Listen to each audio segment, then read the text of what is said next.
Estamos no ar com o Código Aberto. Essa é a penúltima lição, o penúltimo encontro dessa temporada. Nós já estamos agora há 12 semanas conversando sobre o livro de Atos dos Apóstolos, um livro escrito, assim entendemos, por Lucas, alguém que tem o desejo de contar a história dos primeiros passos da igreja primitiva. Uma igreja que nasce a partir do desejo de Cristo, do comissionamento de Cristo de serem testemunhas em todos os lugares, em Jerusalém, na Judéia, Samaria, até os confins da terra. Nós já estamos numa altura do livro de Atos em que eles já estão vivendo como esses que estão nos confins da terra, pelo menos do mundo conhecido. É nesse momento em que Paulo já viajou por 3 viagens missionárias, e agora ele está empreendendo a sua última viagem, que não é uma viagem mais como missionário, mas é uma viagem ainda com o coração de missionário, mas com cadeias, é a viagem de um prisioneiro. E a gente vai tentar ver nessa semana e na semana seguinte um pouquinho desses últimos lances da vida de Paulo e que também são os últimos momentos do livro de Atos dos Apóstolos. A gente já também vai nesse clima de despedida, porque nós já passamos todo esse tempo juntos, já quase 3 meses juntos, e agora você também já está se despedindo um pouquinho dos nossos convidados. A gente já começa a imaginar a cara dos próximos, mas por enquanto a gente está satisfeito com as caras desses aqui. E é um prazer ter vocês aqui, um prazer ter você aqui ainda. Alana, tudo em ordem? Tudo certo. Você faz o que, Alana, da sua vida? Só para a gente lembrar disso. Eu fiz publicidade e propaganda lá no NASP, Campus Engenheiro Coelho. E antes mesmo de me formar, eu orei a Deus pedindo para que Ele me colocasse na missão, se fosse a vontade dEle. E Ele me colocou. Aqui na TV Novo Tempo, eu trabalho para o programa Vida e Saúde. E tem sido uma bênção também trabalhar nesse programa com pessoas maravilhosas, e a gente vê o testemunho das pessoas que assistem o programa. Então é muito legal. Legal. E é bom ter você aqui com a gente. Tem sido bom, tá bom? Obrigada. Semana que vem eu falo que foi bom. Agora só fala que tem sido. E você, Isa? Tá tudo na paz também? Tudo na paz, pastor. Graças a Deus. Você que é estudante, né, Isa? Exatamente. Faço medicina na UFMS. Mandar um abraço para minhas companheiras de jornada aí, Isabela, Maísa, são pessoas que estão sempre comigo, a Aline também, não é fácil, mas na força de Deus, dos amigos, a gente vai, né? Legal, você está lá em Campo Grande, né? Exatamente. E aí também você tem seus projetos missionários, tem o CEL, né, que é o... Exatamente, que é o evangelismo universitário, de uma maneira mais dinâmica para o jovem, né? E também eu faço parte da Missão Andrews, que é uma missão que todos os anos vai para Guiné-Bissau, na África, é muito bacana também. Você já foi quantas vezes para Guiné? A gente está começando agora, a gente foi ano passado, esse ano ano que vem a gente vai de novo. Tá, então estão ainda começando essa relação. Nós estamos construindo o primeiro colégio adventista lá. Que legal, que bacana. Muito bom, viu, Isa? Obrigado por estar aqui, por compartilhar suas experiências com a gente. Pastor Binho, você está satisfeito com o que tem vivido até aqui? Muito, muito satisfeito. Que bom. E como é que... E você hoje também está envolvido em que programas, em que projetos você está envolvido lá em Mato Grosso do Sul também, né? Todos os projetos que os jovens estão envolvidos, eu estou envolvido. Todos os projetos que o evangelismo está envolvido, eu estou envolvido também. Você cuida dessas 2 áreas lá para o Mato Grosso do Sul. Isso. Mato Grosso do Sul, tem que frisar bem, né? Mato Grosso do Sul. E você mora em Campo Grande também? Moro em Campo Grande. Beleza. Então estão aí a dupla de Campo Grande. A gente fica muito feliz por ter... A gente está aqui, né? Indo, e agora a gente continua no Centro-Oeste com o Elias. Estamos aqui. Elias, que é conhecido todo mundo do trio Discípulos. E vocês aí, como é que está a vida de vocês? Os projetos estão andando bem? Graças a Deus, pastor. Estamos aí com um segundo projeto já em movimento, né? E graças a Deus nossa agenda tem sido bem cheia, né? Graças a Deus. A gente tem levado a mensagem para o maior número de pessoas que é possível dentro do nosso contexto de tempo. Beleza. Bom ter você aqui. Quem está vendo o Elias aqui, talvez não conheça o Ministério dos Discípulos, pode procurar nas plataformas digitais e ouvir um pouquinho daquilo que eles têm feito, daquilo que eles têm produzido. É bom ter você aqui mais uma vez, Elias. Obrigado, pastor. Nessa que é nosso penúltimo encontro. Fique claro isso, que a gente está quase acabando. A gente está quase também terminando, mas a gente ainda tem o privilégio de ouvir nessa temporada, por mais 2 vezes ainda, o Douglas e a Marcele. E vocês, tudo em ordem? Quem fala? Você fala. Primeiras damas. Tudo bem, graças a Deus. E como é que está o momento de vocês também? Vocês estão trabalhando em alguma coisa nova aí? Sim, nós estamos trabalhando sim num projeto novo e, se Deus quiser, se vocês lembrarem, orem por nós, estamos fazendo um trabalho novo sim. Beleza. Vamos orar então por isso, para que venham as coisas novas. É um prazer ter vocês. Sinta-se à vontade para participar em todos os momentos, antes até mesmo de cantar, participar com a gente conversando aqui.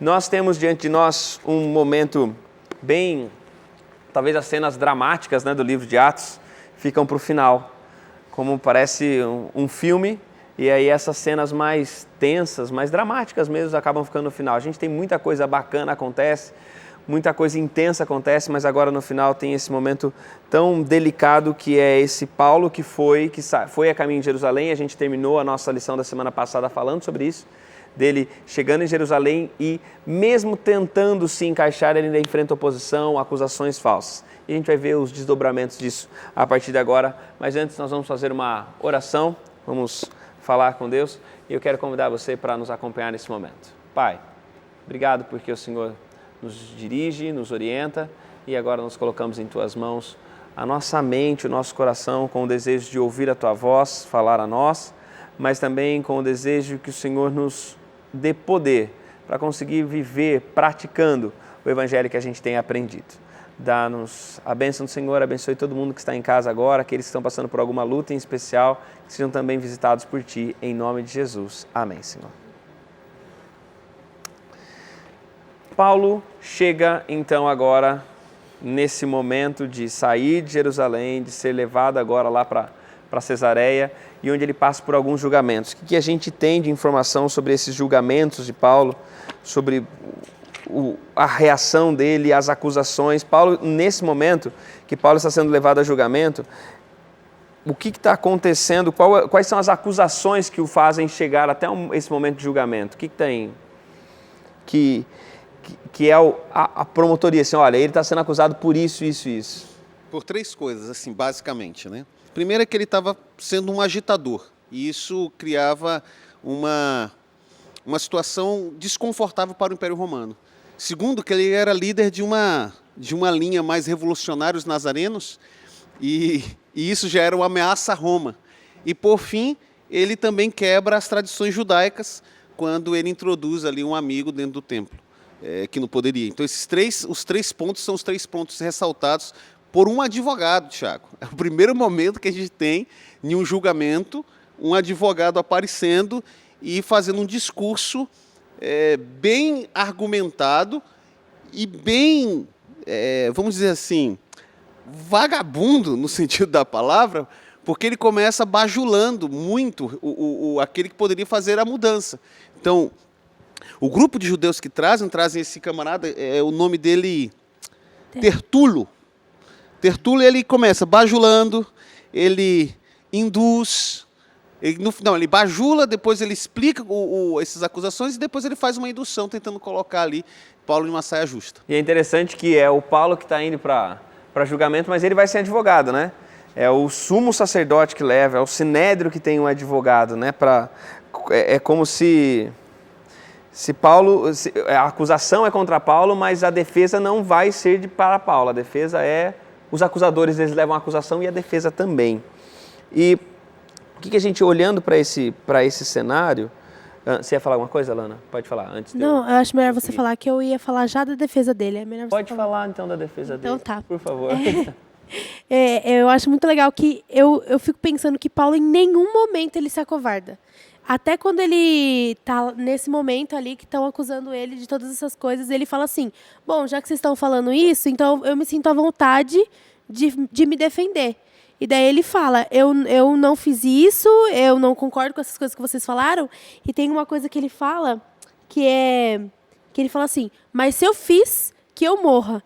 Então, assim, porque essas coisas que eles estavam acusando, era coisas que naquela época era um motivo de morte, né? De morte. E naquele momento ele fala, se eu fiz que eu morra, porque estava muito certo das coisas que ele tinha feito, das coisas que ele não tinha feito. Então, em nenhum momento ele se acovarda. É muito legal pensar desse jeito.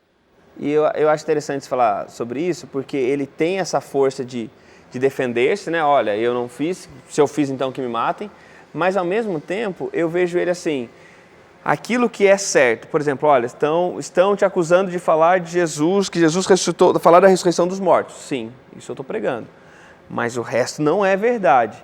E ele, então, ele tem essa consciência de que ele havia andado de acordo com aquilo que era pedido e a única transgressão dele era essa. E ele consegue, então, se posicionar. Olha, essas coisas todas eu não fiz, mas se provar que eu fiz, eu morro. Mas a acusação de que eu estou pregando realmente a ressurreição dos mortos, estou pregando Jesus, está tudo certo, estou pregando mesmo. E pastor, eles não tinham como provar de forma alguma.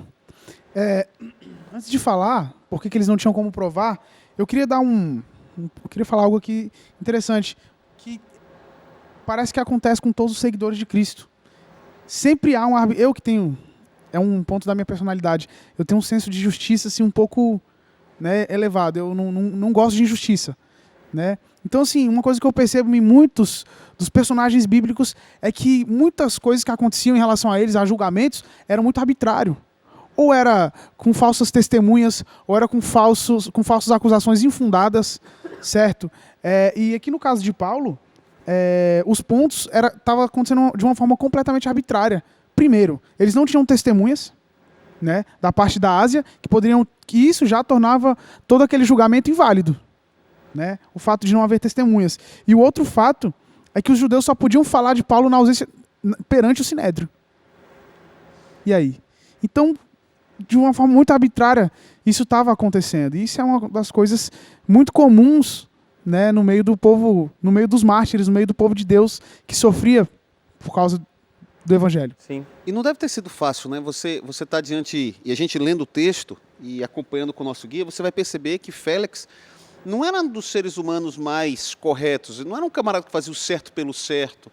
Ele pode até ter criado uma situação de proteção, mas ele fica ali tentando criar uma situação de corrupção, né? Porque ele fala assim, eu não vou liberar você, porque você visivelmente não tem culpa, para que eu não perca influência com os judeus, com a liderança judaica, mas eu te mantenho aqui em stand-by. E aí, mais à frente, ele chama Paulo para ouvir Paulo de novo.